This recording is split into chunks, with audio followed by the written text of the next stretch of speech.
మోకాల నొప్పుల వల్ల ఆపరేషన్ కి వెళ్లే బదులు ఒకసారి బీ బెటర్ ఆర్థోవుడ్డా వాడి చూడండి. ఈ ఆయుర్వేద మందు కోసం ఇప్పుడే కాల్ చేయండి.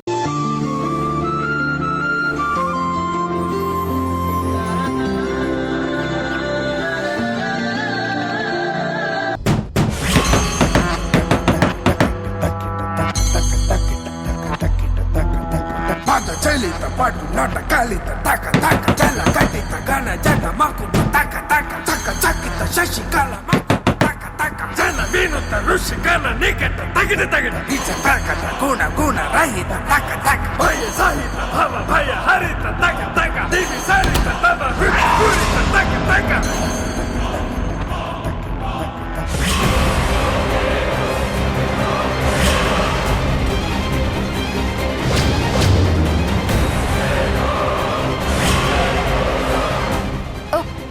నువ్వెక్కడున్నావేంటి పిన్ని? అసలు నువ్వెలా ఇక్కడికి వచ్చావు? నా సంగతి సరే మేఘనా, నువ్వెలా వచ్చావు ఇక్కడికి?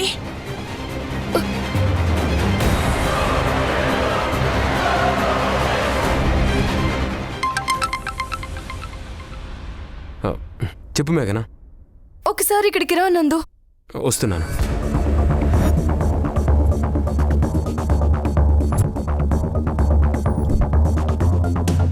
ఇదేంటి మీరెక్కడెందుకున్నారు? నాకు అదే అర్థం కావడం లేదు పిన్ని. నువ్వు పిల్లల్ని స్కూల్లో దింపడానికి వెళ్ళావు కదా, మరి ఇక్కడికి ఎలా వచ్చావు? నేను పిల్లల్ని స్కూల్లో దించొస్తుంటే నాకెవరో ఫోన్ చేశారు. నువ్విక్కడ ఏదో ప్రమాదాల్లో ఉన్నావని చెప్పారు.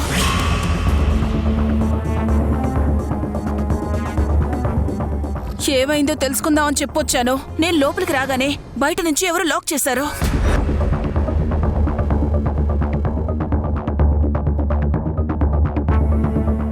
ఎంత కొట్టినా ఎవరు తలుపు తీయలేదు. ఇల్లంతా ఖాళీగా ఉంది. ఇక్కడ కూడా ఎవ్వరూ లేరు.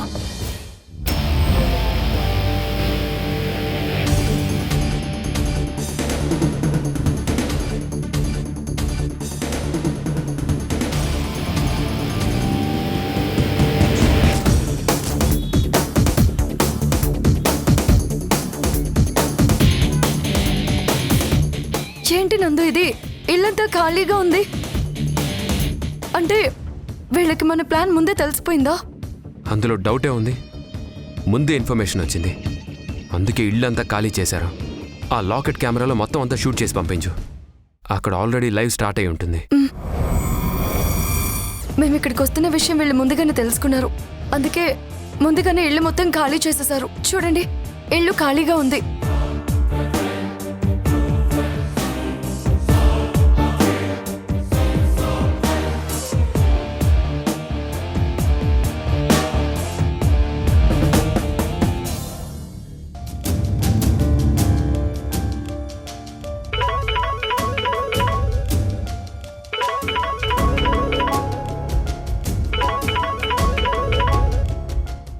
హలో, ఆరోహి చెప్పు.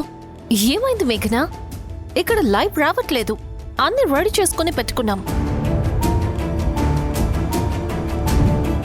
నీ నుంచి ఏ సిగ్నల్ రావట్లేదు.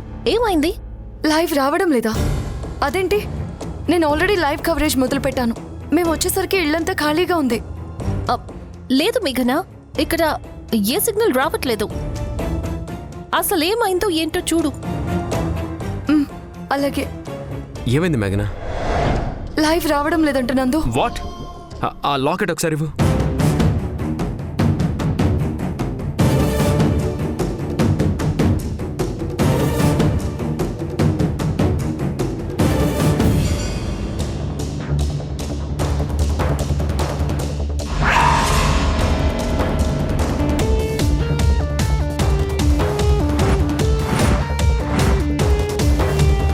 ఇదేంటి మేఘనా, ఇందులో కెమెరా ఉండాలి కదా?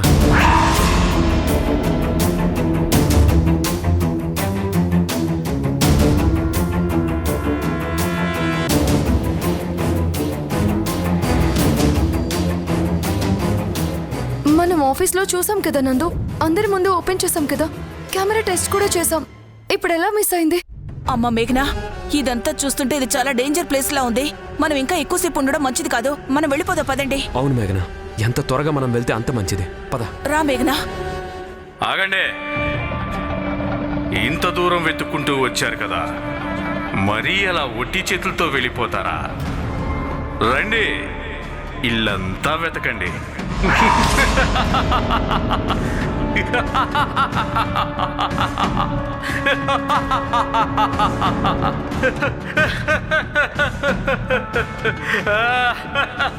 వెతకండి, మొత్తం వెతకండి, వెతకండి.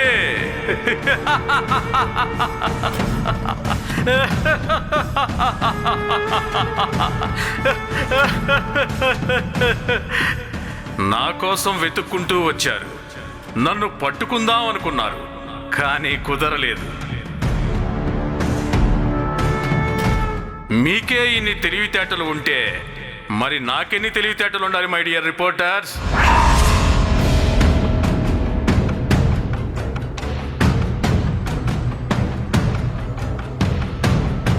నాకున్న నెట్వర్క్ గురించి మీకు తెలియదు కదా, ఇప్పటికైనా అర్థం చేసుకోండి. ఈరోజు మీ పిన్నిని మాత్రమే తీసుకొచ్చి బంధించాను. This is my first step. నా పవర్ ఏంటో తెలుసుకొని వెనక్కి తగ్గో, లేదంటే ఈసారి నీ పిల్లల్ని తీసుకొస్తాను.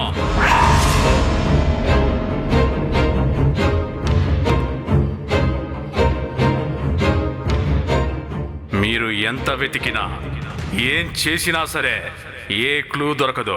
డిసైడ్ చేసుకోండి, ఈసారి మీ పిల్లలు నా టార్గెట్.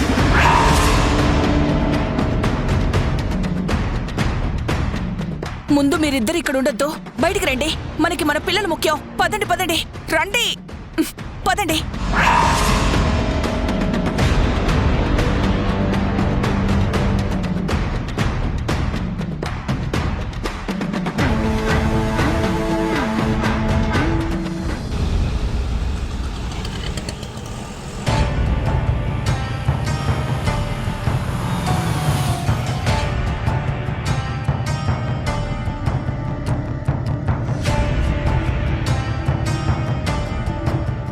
నందు, మీరు ఇక్కడే ఉండండి, నేను వెళ్ళి పిల్లల్ని తీసుకుని వస్తాను. సరే. ఇలా మధ్యలో వచ్చి పిల్లల్ని తీసుకెళ్తామంటే ఎలా చేస్తారా?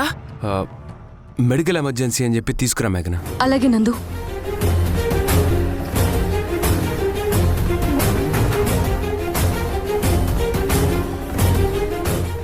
అయినా మీరేంటి ఆంటీ, ఎవరో ఏదో చెప్తే ఏం ఆలోచించకుండా అలా వెళ్ళిపోవడమేనా?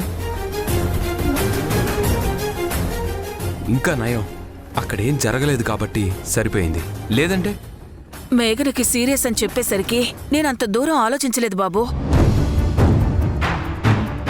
మేఘనకి ఏమైందో ఎలా ఉందో అనే కంగారులోనే వెళ్ళిపోయాను.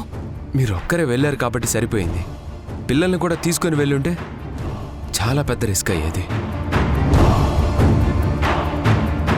వీళ్ళని వెంటనే ఈ స్కూల్ నుంచి మార్పించేయాలి, వేరే స్కూల్లో చేర్పించాలి. ఎందుకు బాబు? నాకు వీళ్ళ మీద నమ్మకం లేదు. వాడు ఇందాక ఏం బెదిరించాడో విన్నారుగా. ఈసారి నీ పిల్లల్ని తీసుకొని వస్తానన్నాడు అంటే స్కూల్ నుంచి పిల్లల్ని చాలా ఈజీగా తీసుకురావచ్చు అని వాడికి అర్థమైంది. నేను పిల్లల విషయంలో అస్సలు రిస్క్ తీసుకోలేను ఆంటీ.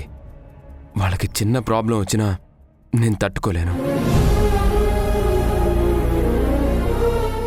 మా ప్రొఫెషన్లో ఇలాంటి థ్రెట్స్ వస్తూ ఉంటాయి. దానికి స్కూల్ సపోర్ట్ బాగుండాలి. ఇక నుంచి పిల్లల్ని మీరు స్కూల్కి తీసుకురాకండి, నేనే వచ్చి వాళ్ళని దించుతాను. అలాగే మేమే పికప్ చేసుకుంటాం. అంటే మీరు ఆఫీస్కి వెళ్తారు కదా అని. అయినా పర్వాలేదా ఆంటీ, మిమ్మల్ని మోసం చేయడం చాలా ఈజీ అని వాళ్ళకి అర్థమైంది. సో పిల్లలు మీతో రావడం అంత సేఫ్ కాదు. అయినా పిల్లల కంటే నా జాబ్ ఆఫీస్ అంత ఇంపార్టెంట్ కాదు. నిజంగా నీలాంటి మంచి తండ్రి దొరకడం ఆ పిల్లలు చేసుకున్న అదృష్టం బాబు. అప్పుడు కాలనీలో ఉన్నప్పుడే అందరూ నిన్ను చాలా పొగరుబోతని, తిరుగుబోతని, రౌడీవని రకరకాలుగా చెప్పుకునేవాళ్ళు. కానీ నిత్యతో నువ్వు చాలా బాగా ఉండేవాడివి. కాలనీలో మిగిలిన పిల్లల విషయంలో కోపంగా ఉన్నా నిత్యతో మాత్రం చాలా బాగా నవ్వుతూ మాట్లాడుతుంటే చివరికి నువ్వే ఇంత బాధ్యత తీసుకునే తండ్రి అవుతావని అనుకోలేదు బాబు. పిల్లల్ని ఇంతగా ప్రేమించే నీ సంస్కారానికి దండం పెట్టాలి బాబు. ఆంటీ, మీరలా మాట్లాడుతుంటే నేనేదో వేరే పిల్లల కోసం త్యాగం చేస్తుంటే మీరు నన్ను పొగుడుతున్నట్టుంది. నేను ఎవరి మెప్పుని కోరుకోవడం లేదు. వాళ్ళు నా పిల్లలు. వాళ్ళని కాపాడుకోవడం, జాగ్రత్తగా చూసుకోవడం నా బాధ్యత. నన్నేదో గొప్పగా చూస్తుంటే నేను పిల్లలకి తండ్రి కాదు అని గుర్తు చేసినట్లుంది. ఇంకెప్పుడు అలా అనకండి. సారీ నందు, ఇంకెప్పుడు అలా అన్నో. రండి రండి. ఎందుకు డాడీ మమ్మల్ని తీసుకొచ్చారు? అది ఇంటికెళ్ళాక చెప్తాను. మీకు సర్ప్రైజ్ ఉంది. ఓ సర్ప్రైజా? సరే సరే పదండి, కారు ఎక్కండి. ఇందాక ఒక అంకుల్ వచ్చి మమ్మల్ని పంపించమని అడిగాడు డాడీ, కానీ మా మేడం ఒప్పుకోలేదు.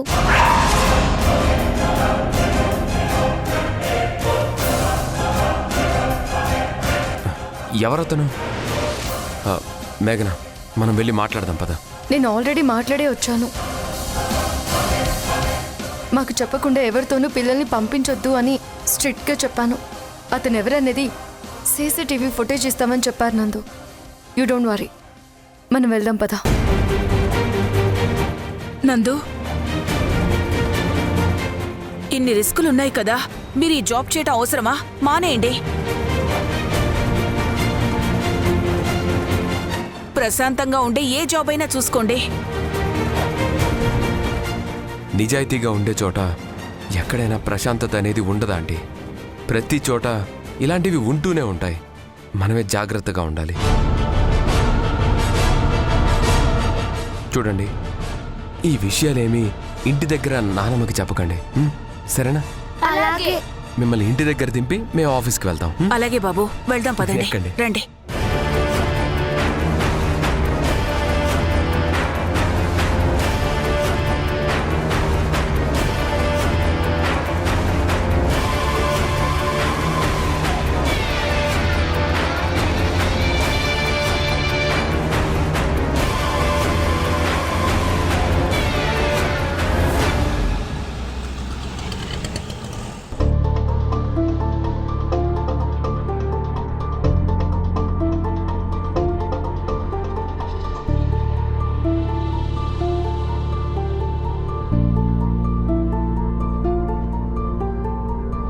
గురు, ఇవి తీసుకెళ్లి లోపల పెట్టు, తర్వాత వాటి సంగతి చూద్దాం. అలాగే అమ్మా. అత్తయ్య, ఇంట్లో ఎవరూ లేరా? ఎవరుంటారు? ఎవరి తోవన వాళ్ళు వెళ్లారు. అదేంటి, సౌందర్య ఇంకా ఇంటికి రాలేదా? పిల్లల్ని స్కూల్ దగ్గర దింపేసి వస్తాను అని చెప్పింది కదా, ఇంకా రాకపోవడం ఏంటి? ఏమో, ఈ ఇంట్లో ఎవరి పనులేమిటో, ఎవరేం చేస్తుంటారో, ఎక్కడ తిరుగుతుంటారో మనకేమైనా చెప్పి చేస్తుంటారా ఏమిటి? నాకు తెలిసి పిల్లల్ని దించేసి అటునుంచటు ఏ గుడికో వెళ్ళుంటుంది. నిన్ననే గుడికి వెళ్ళాలి అంది. గుడికి వెళ్ళిందేమో అత్తయ్య. ఎవరెట్టు పోతే నాకెందుకు? నా పని నాది, నా గోల నాది. అవును, ఇందాక గురు ఏదో మోసుకెళ్ళాడు, ఏమిటది? మళ్ళీ ఏం కొన్నావు? పిల్లల కోసం కొత్త బట్టలు, ఆడుకోవడానికి వీడియో గేమ్స్ తెచ్చాను. సర్ప్రైజ్ ఇస్తానని చెప్పాను కదా అత్తయ్య. బావుందే తల్లి, నువ్వేమో పిల్లల కోసం అవన్నీ సమకూర్చిపెట్టు, వాళ్ళేమో చక్కగా ఇక్కడన్నీ తీసుకుని నాన్నమ్మ తాతయ్య అంటూ వాళ్ళ పాటే పాడతారు. నీకెంత చెప్పినా వేస్టే. అదేమంటే ఆ నవ్వొకటి, చచ్చిపోతున్నావు నీతోటి. అసలు నీకు బాధ అనేదే ఉండదా? ఏదైనా ఒక్క మాట మీద ఉండవు, ఎందుకని? ఇప్పుడేమైందత్తయ్యా? రామాయణం అంతా విని రాముడికి సీత ఏమవుతుంది అన్నట్టుంది. ఇప్పటిదాకా పిల్లల గురించి మాట్లాడి మళ్ళీ ఇప్పుడు ఏమైందంటావేంటి? ఆ పిల్లల ప్రవర్తన చూసావా ఎలా ఉందో? ఎంతసేపు తాతయ్య నాన్నమ్మ అంటూ వాళ్ల నామస్మరణే తప్ప మన గురించి మన ఇంటి గురించి పట్టించుకుంటున్నారా? వాళ్ళు వెళ్లారని పొద్దుటే ఎంత హంగామా చేశారు. వాళ్ళు పిల్లలు కదా అత్తయ్య, అలాగే ఉంటారు. మళ్ళీ వచ్చి నాకు సారీ చెప్పారు కదా. ఎవరు చెప్పారు? వాళ్ళు చెప్పారా? వాళ్ళమ్మ దగ్గరుండి చెప్పించింది. లేదంటే వాళ్ళెప్పుడు చెప్పాలి? అంటే ప్రతిసారి నువ్వు బాధపడితే వాళ్లతో వచ్చి సారీ చెప్పిస్తుందా? నాకు నిజం చెప్పు సులోచన, ఆ పిల్లలు వాళ్ళ నాన్నమ్మ తాతయ్యల చుట్టూ తిరగడం, వాళ్లతోనే తిని, వాళ్లతోనే పడుకుని, వాళ్లతోనే ఆడుకుంటూ ఉంటే నీకేం అనిపించలేదా?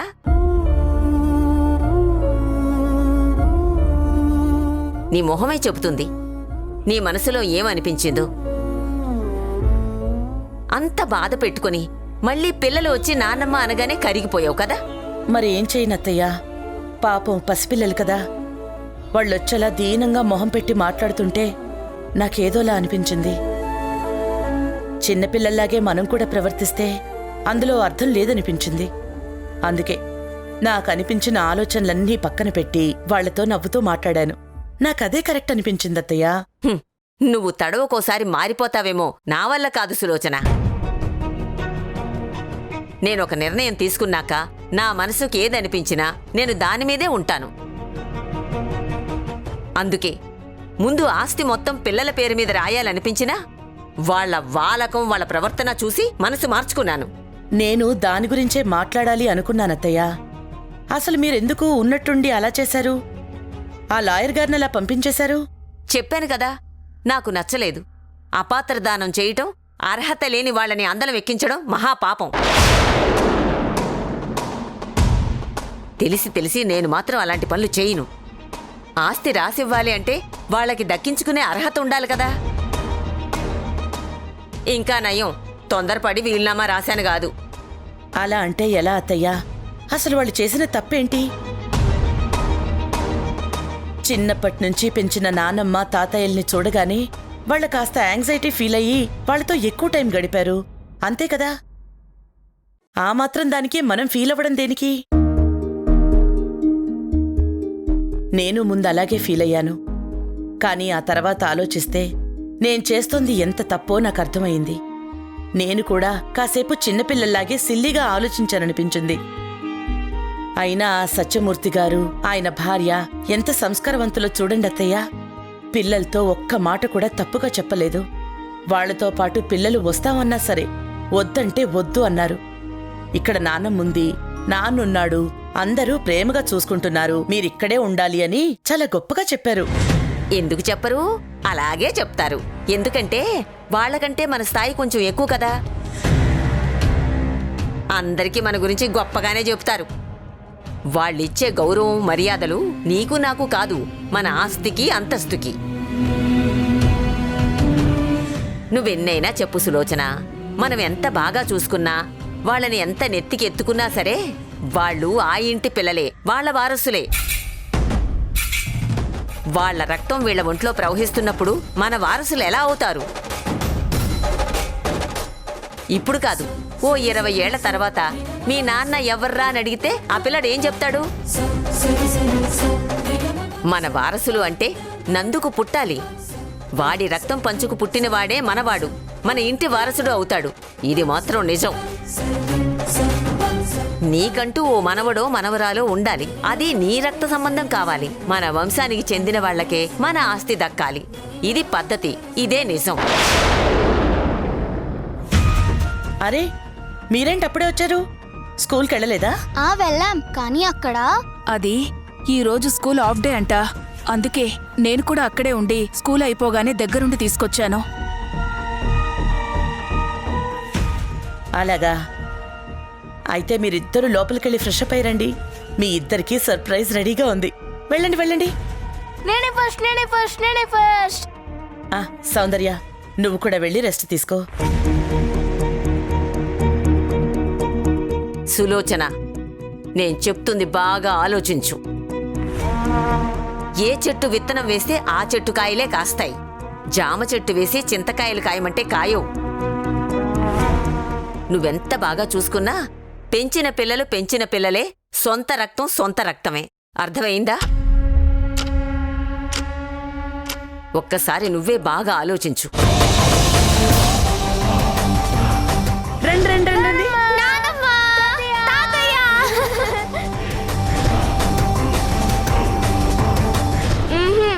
నేను వెళ్ళను, నేను ఇక్కడే పడుకుంటాను. అవును తాతయ్య, మేము ఇక్కడే పడుకుంటాం. నానమ్మ, ఇదిగో ఈ జడలు ఎలా ఉన్నాయి? బాగున్నాయా? చిచి, ఇవేం జడలు వేయటం? నీ తలకట్టుకి అస్సలు బాగుండవు. పద, నేను వేస్తాను. నువ్వెంత బాగా చూసుకున్నా పెంచిన పిల్లలు పెంచిన పిల్లలే, సొంత రక్తం సొంత రక్తమే. అర్థమైందా?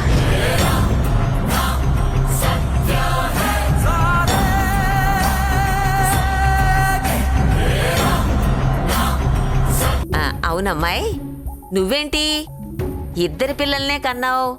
ఏ ఇంకొకరిని కనాల్సింది కదా? ఇద్దరే చాలనుకున్నాం బామ్మగారు. అంటే బాబు పుట్టాక ఆపరేషన్ ఏమైనా చేయించుకున్నావా?